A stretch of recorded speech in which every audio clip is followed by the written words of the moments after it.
a LitHub Radio podcast.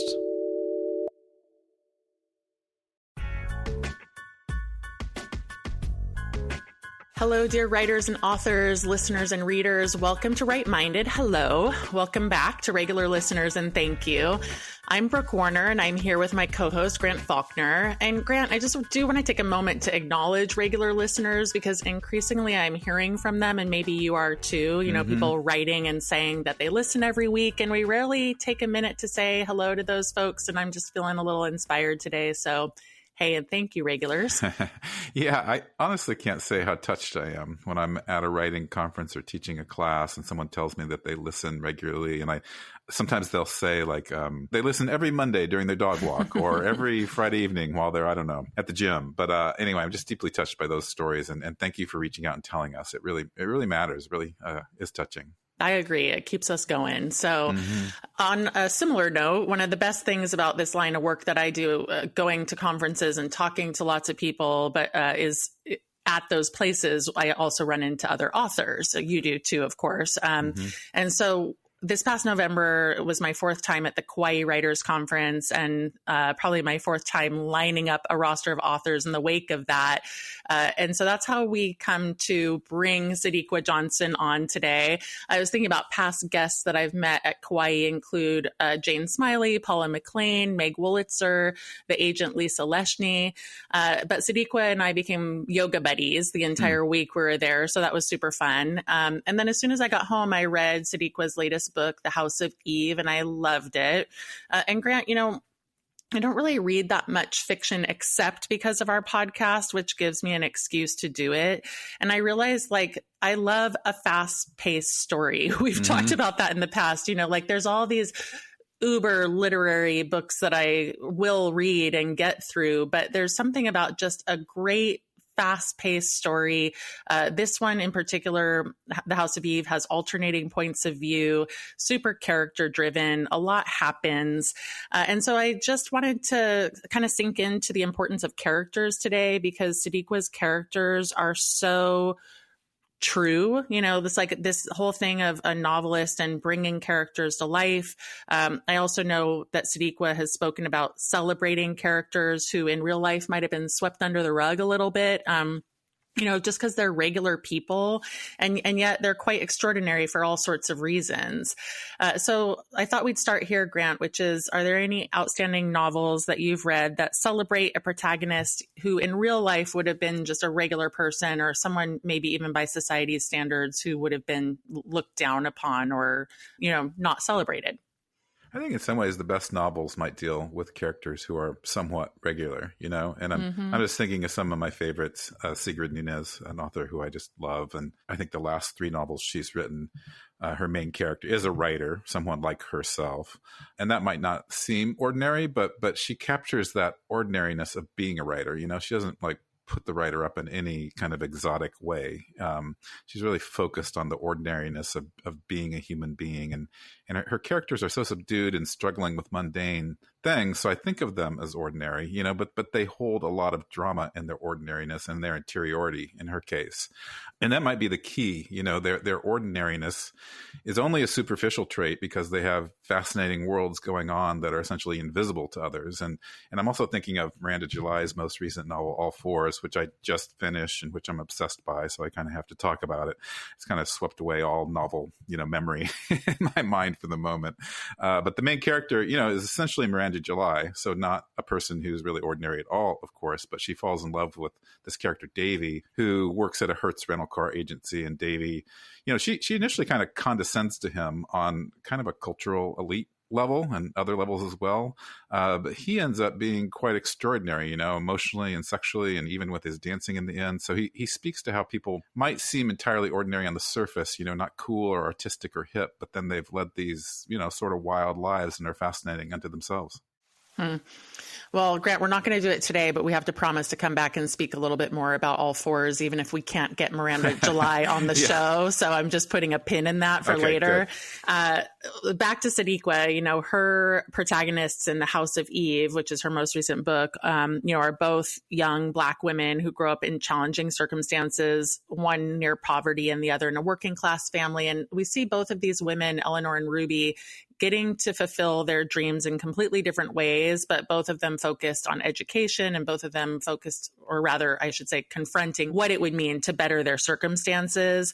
So it's a great book. I particularly appreciate it because I do read so much memoir. And so, for sure, Ruby or Eleanor could have written memoirs, but they grew up in the 1950s, right? And so it's like, that's one of the things that's so powerful about historical fiction is that we get to see into the lives of especially women, I would say, who didn't really have an opportunity to have their voices heard as much, and the struggle of what their lives were like at that time. And I heard Sadeqa say somewhere that as a novelist, she grapples with three things: what would really happen, what should happen, and what would satisfy her readers. I really liked those questions. And it struck me, of course, because I mainly work with memoirists, that this is, of course, so unique to fiction, right? I mean, there's what really would happen for memoir, but then what should happen and what would satisfy your readers is a really interesting thing to consider for novelists. And so ultimately for me, I found that the thing that made this book so compulsively readable was the characters and their choices and what should happen and what I wanted to have happen. And I kept reading because I was so desperate to find out, And Grant, I'm curious, what would you say about the difference between character-driven fiction, which I think this one is as much as like plot things are happening. It's so focused on the characters versus plot-driven fiction, where maybe things are not so much about the character and the character is there, but not the focus. Do you have a preference? Yeah, I actually think for me, the best plot-driven fiction is character-driven because I think the best stories originate with individual characters. And I'm thinking F. Scott Fitzgerald has this writing maxim called, I think he just says character is action or character is story. And when it's driven from the character, then those stories, truly tell us who we are and they show different layers of life. And as you said, like plot-driven fiction means that there's something more external at stake, not in the heart of the character. So I'm thinking of like a James Bond novel or a mystery where we're caught up in trying to solve something. And I actually experience, I think more of that type of fiction through movies than on the page. I don't look for it so much on the page. But character-driven fiction can be, I think, both at its best, a character dealing with their own conflicts in a world that is also putting obstacles in their way. And to keep referring to the Miranda July novel, a big thank you that we're going to dedicate an episode to it. Well, a big part of the tension is actually her journey just to realize what she wants. She's dealing with a lot of confusion and she needs to discover her conflict. And in discovering her conflict, she opens up so many other conflicts, both in herself and others. And the whole novel is just spawned by her, this kind of simple situation. Her main character receives some money and embarks on a road trip across the country, but never really leaves Los Angeles. And she ends up staying in this hotel in Monrovia and then gets into an emotional affair with a man who simply cleaned her window at a gas station. But that opens up all sorts of existential dilemmas. And she, makes this ordinary hotel room into a really magical space. And it just sets forward all of this unlikely action, both internally and externally. That's what's lovely about it. Yeah, it's interesting to think about, like, maybe there really isn't so much separation between plot and character. I guess it's the thing is, like, what sticks with you, right? Is it the story or the person that sticks with you, perhaps? Yeah. And I think in this case with Sadeqa's book, it's like the characters themselves are the people that I'm thinking about when I am finished reading. And so Sadeqa was interesting because she was a contemporary novelist and then she moved to historical fiction. And she received a lot of critical acclaim for her first novel. Rather, this is her first historical novel, right? So like her fourth novel, Yellow Wife, which was based on the true story of an enslaved woman who bore 5 children to a cruel slave trader. But then, she really fought for her children's freedom. But it got me thinking about historical fiction, Grant, because at She Writes Press, we do a lot of historical fiction. It's a very popular genre. This whole notion of celebrating under-celebrated characters is kind of central to historical fiction, because I think what happens is the authors find someone and a story. Sadeqa was going to talk about this with Yellow Wife. It's like she got goosebumps. She had to tell this woman's story. And I've heard that story many, many, many times from historical fiction writers. So I was just poking back around to see who else we've had on the show. Christina Baker Klein, Paula McLean, Carol Edgarian, Alka Joshi, Lisa C., Janet Fitch, to name a few.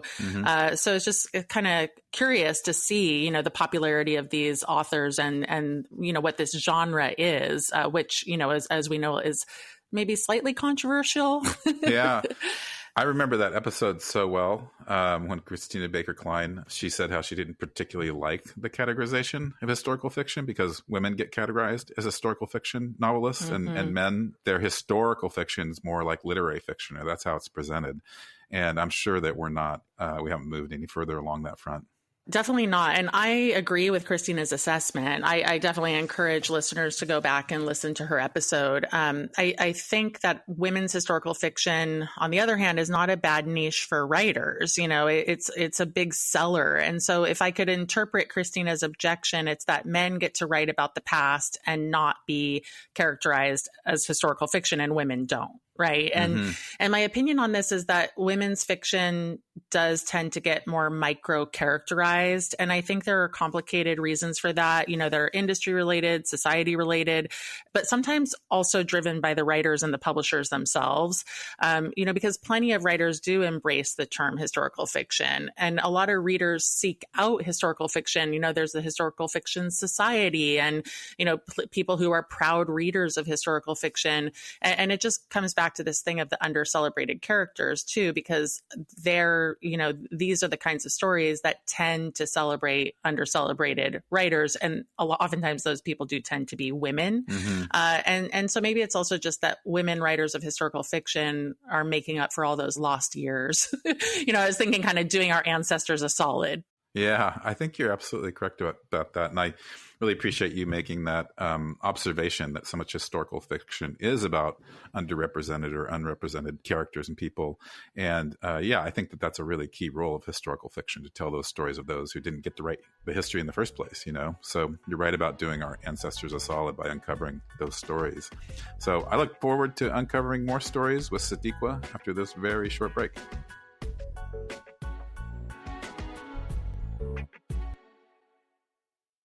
Welcome back, everyone. We're so honored to have Sadeqa Johnson with us today. Sadeqa is the New York Times bestselling author of 5 novels. Her most recent is The House of Eve, which was an instant New York Times bestseller, Target Book Club pick, Reese's Book Club selection, and nominated for an NAACP Image Award. Her accolades include being the 2022 Hurston Wright Foundation Legacy finalist, the Library of Virginia's Literary People's Choice Award winner, and more. She's a Combilio Fellow and teaches in the MFA program at Drexel University. And she's joining us from Richmond, Virginia, where she lives with her husband and her 3 teens. Welcome, Sadeqa. Thank you so much for having me. It's lovely to be here. Yeah, it's great to see you. And your most recent novel, The House of Eve, was inspired, at least loosely, by a personal story, which is a story of your grandmother, whereas your previous book was inspired by the enslaved woman Mary Lumpkin, who, it must be said, sacrificed mightily for her kids to be free. I'm curious to start with this question I have is, was there any difference for you in writing about a character like Mary, whose history you learned about, versus the characters in this book, Ruby and Eleanor, whose stories came from a more intimate or familiar place in your own history? Well, writing Yellow Wife actually it felt sort of like a calling. It wasn't anything that I had set out to do. I was writing contemporary fiction and I was pretty happy in my lane. I discovered the story of Mary Lumpkin sort of by accident. We were walking along the Richmond Slave Trail, my family and I, and we came upon a marker that talked about her story and her struggles. And it was like the hairs on my arms just started to stand up. It was everything in my body saying, you need to pay attention. This is a story that needs to be told. And I was quite afraid of it, but I feel like the ancestors had other plans for me because I was sort of like, this is a book I want to read. This is not a book that I'm qualified to write. but it was almost as if the ancestors, the energy, all of that got in the car with me that day and followed me home. So I became sort of obsessed with this story in a way that I had not felt before. The difference with writing Yellow Wife and The House of Eve is that Yellow Wife was really my big breakout book.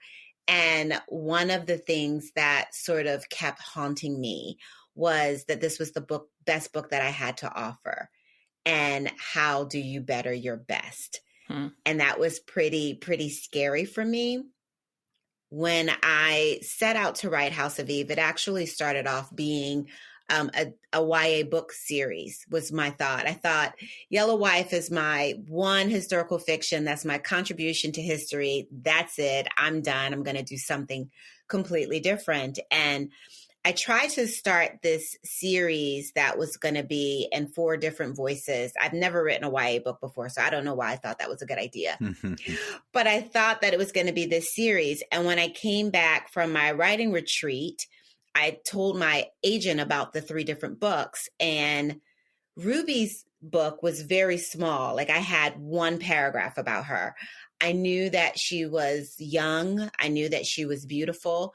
I knew that she was in sexual danger, that when she walked down the street, grown men catcalled her on the streets. And I knew that she had a mother who wished she had never been born.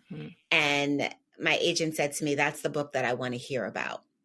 So that was sort of the beginning. And then from that little bit, I was able to start thinking about my own personal stories. I was able to think about, my grandmother, and my grandmother telling me that she had been the black sheep of our family. She got pregnant with my mom at age 14 and gave birth to her at 15. Wow. She was unmarried. This was the 1950s. And, women back then just didn't do that. So there was a lot of shame and secrecy surrounding the birth of my mother. And then my mom told me that she didn't know my grandmother was her mother until she was in the 3rd grade, because she had been raised by her own grandmother. And up until then, it had never been discussed.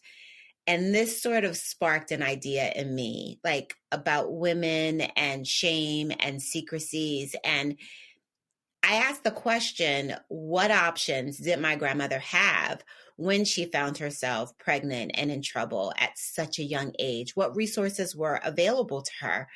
And that sort of set the book in motion, because I did some research and I discovered that women, between the 1940s and 1975, 1.5 million babies were born and given up in these maternity homes over that period of time. So that sort of was how the pieces started to kind of gel a little bit in my head. Wow, that's quite a story, Sadeqa. I read a number of reviews who the reviewers noted that they were interested to read about colorism during this time. And your story takes place in the early 50s, and Eleanor goes to Howard University in D.C. and experiences being excluded, for her background, which is basically for being poor, for being from Ohio, for not being light-skinned enough. So I was curious if you could tell us more about this particular ism and how it made its way into Eleanor's story. Well, colorism is leftover baggage from slavery. So if we go back to Yellow Wife, you know that Phoebe is the daughter, Phoebe is the main character of Yellow Wife. She is the daughter of the master of the plantation, along with his favorite enslaved woman, Ruth. And Phoebe is very light-skinned, so she works in the house. And during slavery, this was quite normal, that if you were lighter skinned, you had closer proximity to the resources of the master of the plantation. If you were darker skinned, you were out in the fields. And so as we move through Reconstruction, those people sort of had their own community, because, some of them had access to education, some of them came out of slavery with land. And so they were able to acquire and build some wealth. And this colorism sort of finds its way through all of the histories. It makes it into sororities and fraternities. If you were not lighter than a paper bag, then there were certain sororities and fraternities that you couldn't get into. And so that was what I wanted to show in Eleanor's character. And she knew nothing about this. She came from, a regular home with regular people, and she did not have any experience with this. And I thought it was a nice thing to show in the book, just to give it another layer. Yeah, I agree. Because one of the things I liked is that there was a lot of prejudices that you're grappling with, and your character Ruby takes up with a Jewish kid, Shimmy, who lives in her neighborhood. And I saw another interview where you were telling that your daughter was the one who said, raise the stakes and have Ruby get involved with a white boy. So I'd love to hear a little bit more about that. But also, just curiously, I was watching the 688 at the same time that I was reading your novel. And in that film, Lena, the protagonist, similarly falls in love with a Jewish boy. And so I was just curious what your reaction was. And obviously this is researched, but did that strike you at all? And obviously you came up with your storyline first. Well, first, I love the 688. I just watched it on Monday, and I was like in tears throughout the whole day. So good. It was amazing. So the reason why, yes, my daughter did tell me to up the ante because in my real family history, my grandfather was actually very, very light skinned. So going back to colorism. So he was very, very light skinned. And my grandmother being mahogany brown and from a different part of North Philly, his mother didn't want my grandmother for him, which is how they never married. And my mom was born the way she was. And he actually went off and married someone else, a few years later. And when I was telling my daughter that, she said, well, that's not super interesting, Mommy. And I knew that I was going to be using some of that colorism in Eleanor's story. And so I didn't want to overdo it. And the idea that in North Philadelphia, my mom tells me this, that, mostly she lived in a predominantly African-American neighborhood, but when she went for goods and services, there was this long strip where all the stores were owned by Jewish people. And oftentimes that's who owned the homes and that sort of thing. And I thought, well, that's a really interesting way to bring in a little bit more multicultural, to bring in another culture and to up the ante, as my daughter said. In Sadeqa, in an interview we watched, you referenced a story that Elizabeth Gilbert tells in Big Magic. And she talks about this idea that when a story or a character comes to you, you only have a short window in which to say yes to that character. So I'm very curious, what's been your most powerful experience of saying yes to one of your characters? It was Eleanor, for sure, particularly in the House of Eve, because I wasn't expecting her at all. I thought the story was Ruby's. Like I mentioned, that was the sort of the beginning. I was thinking about my grandmother. I wasn't quite sure how I could carry the whole story with just Ruby because I didn't think I could bring in enough love and light. But I wasn't expecting Miss Eleanor. And I was actually sitting in my office. I always have an office with a window. So that's sort of what I'm doing. I'm like staring out the window, trying to get my thoughts together. And all of a sudden I feel this presence come over me. And it was defiant and it was angry and it was desperate. And it was Eleanor. And she said, I need to have a baby. And I mean, she was just so powerful that as I was writing down the things that I could hear, it almost felt like she was trying to take over the story. And so I had to create a little bit of distance where I was like, okay, I got it, but give me a little bit of time. Like I'm going to put this down on paper, but I can't write you right now because at that point it felt like she was going to overpower Ruby. So I put a little space between us. I put her story in third person to sort of give it a little bit of space. And I put Ruby in first person so that you would know that it's Ruby's story. But that was how Eleanor came to me. It wasn't, it was quick. It was quick. Yeah. Well, and that's actually perfect, Sadeqa, because my next question was exactly that, about the fact that Ruby is in first person and Eleanor is in third person. In fiction, I love alternating points of view.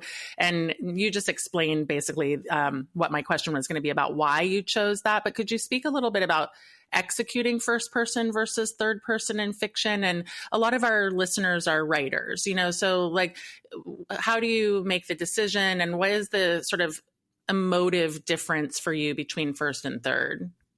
Mm-hmm.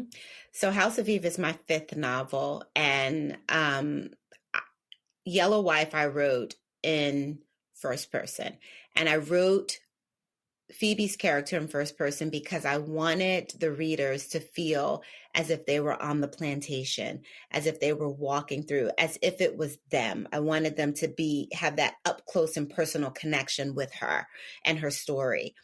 When I was writing The House of Eve, I felt the same way about Ruby.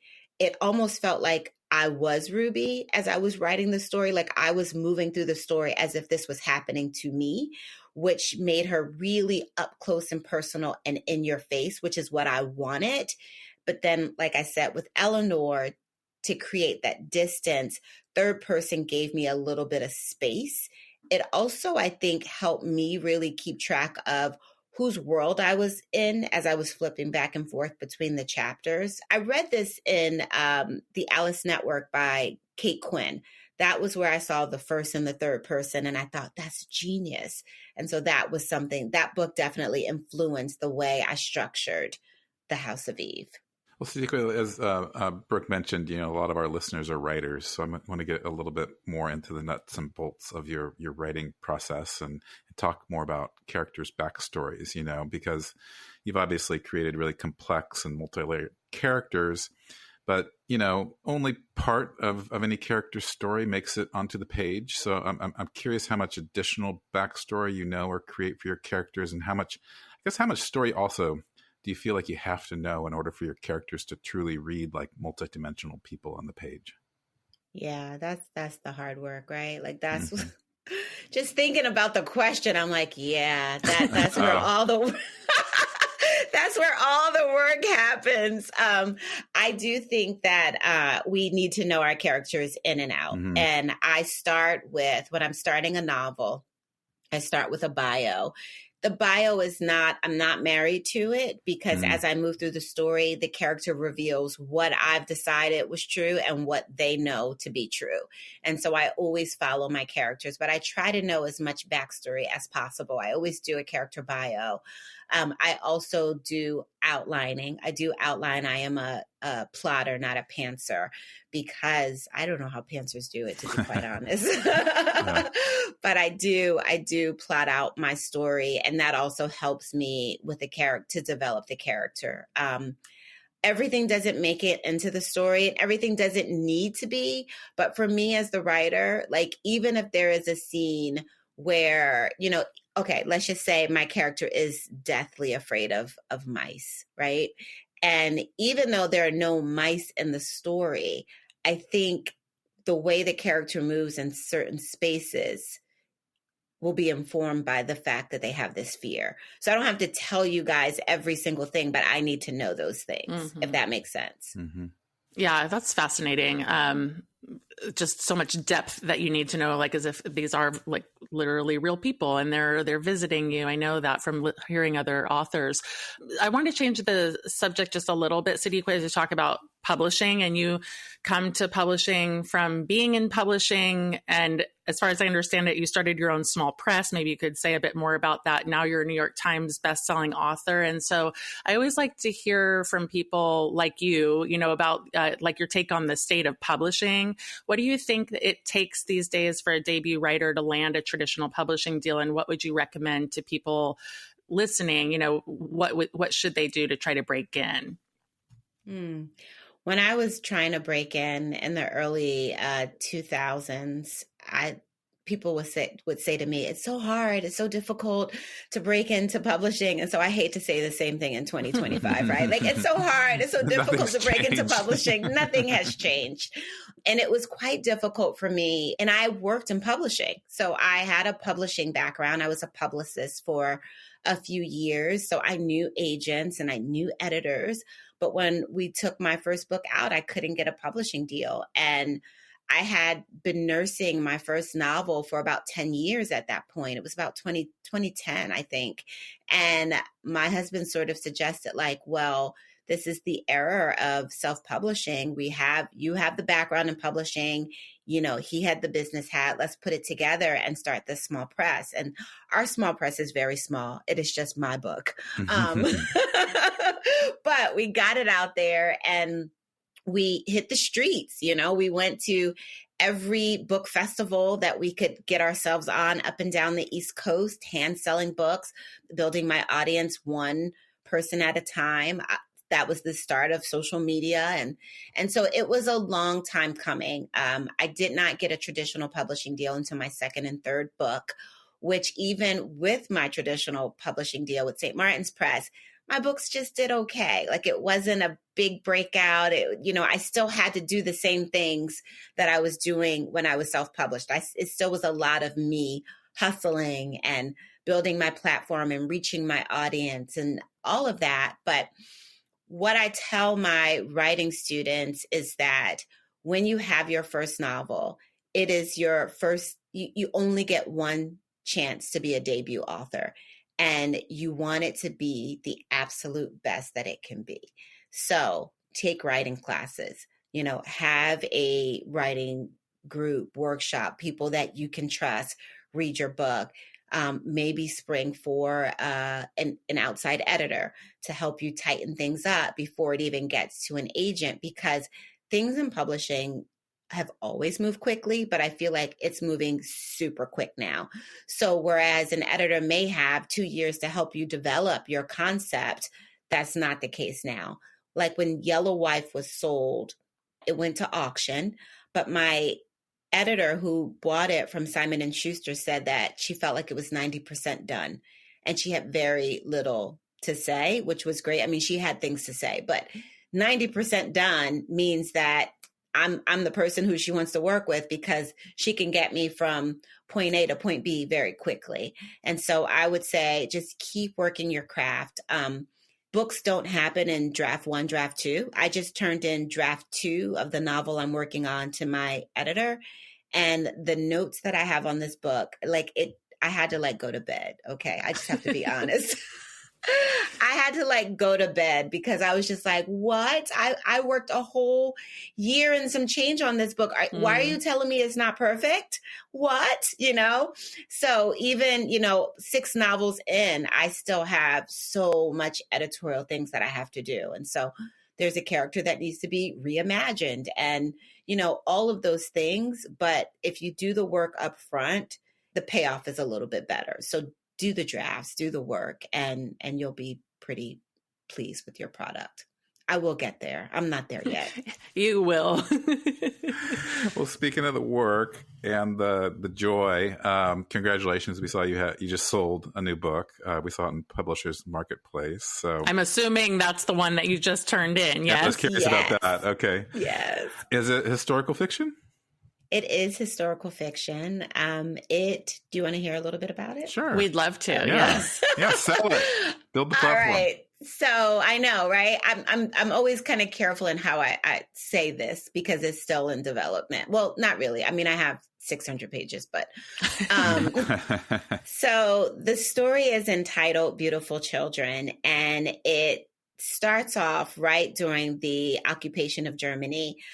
During that time, there was an influx of Black American soldiers who went over to Germany. And when they got there, they had relationships with white German women, and sometimes they had children.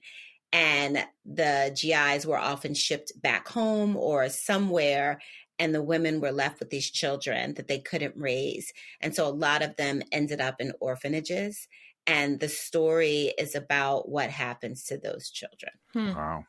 That's quite a story. That is fascinating. One of the things I love about looking at people's reviews on Goodreads, and you have a ton, by the way, is how many people are like, Sadeqa is an auto buy. And I love that. It's you're an automatic buy for these people. So we're putting the word out. That is an auto buy right there. All right. Thank you for being with us, Sadeqa. So good to have you. Thank you. This was great. I really enjoyed this. Thank you, guys. Yeah, we did too. Thank you, Sadeqa. We will be right back with this week's Substacking.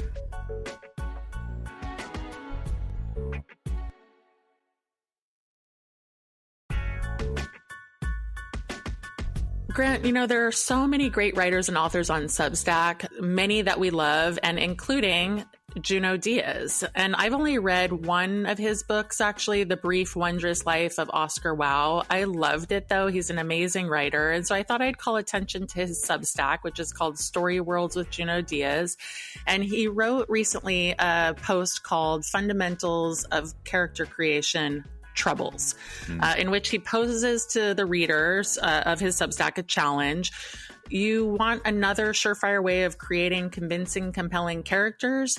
Give them troubles.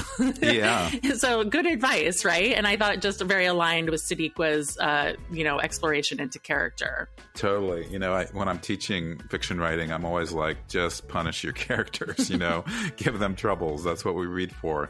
We want to see them reach bottom, unfortunately perhaps. But it's troubles that are relatable and troubles that keep us reading, and troubles, it's a good word because troubles are not necessarily massive crises. I guess that's a great distinction right there, although they can be.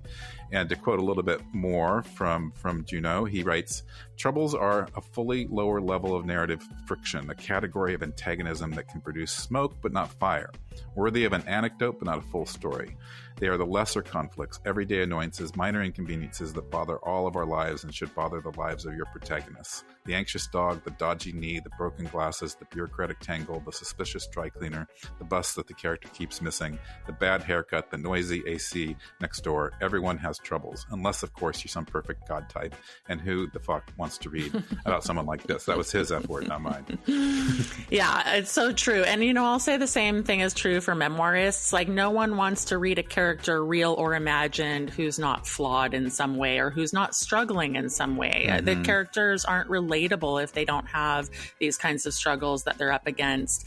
And Junot goes on to write, each person's troubles are unique as their fingerprints or their family, making them an excellent way to individuate your characters. I love that. I think it's a particularly important piece of advice because characters really need to be differentiated in your readers' minds. I've read plenty of books where I've had a hard time keeping the characters straight. And this can be especially true if you're reading a book that has a lot of characters, B, if the story or the place is foreign to you. And I don't just mean a foreign country, it could be a different region of the country or names that are, a little different or not familiar, right? And so as a writer, it's just imperative to consider that not all of your readers will have familiarity with your story, or what's going on with your characters. And so as such, this differentiation of your characters by giving them specific troubles is just really cool. Absolutely. And giving your characters troubles, it's really just another way of characterizing them, and deepening their character, who they are, what drives them. And just a quote from Junot one more time, he continues, he says, "Troubles will also help you illuminate your character's world in a low-key, almost subliminal way. Different worlds will naturally have different troubles." Which is what you're saying, Brooke, that when we're writing or reading across different cultures and regions and experiences and eras, we're privy to struggles and circumstances and troubles. And one of the things I most love about Substack is writers' generosity, that a writer like Junot Diaz makes his insights available for us to just drop in. And what he writes is a real treat. Yeah, it really is. And so we're going to drop that link in the show notes. And if there's a writer or a post that you want to bring to our attention for this segment of the show, Substackin' listeners, we invite you to, please do. We're always combing about and looking for inspiration to package up these weekly doses of inspiration. And so we really thank you for being with us this week and every week. Have a very right-minded week, and we'll see you next time.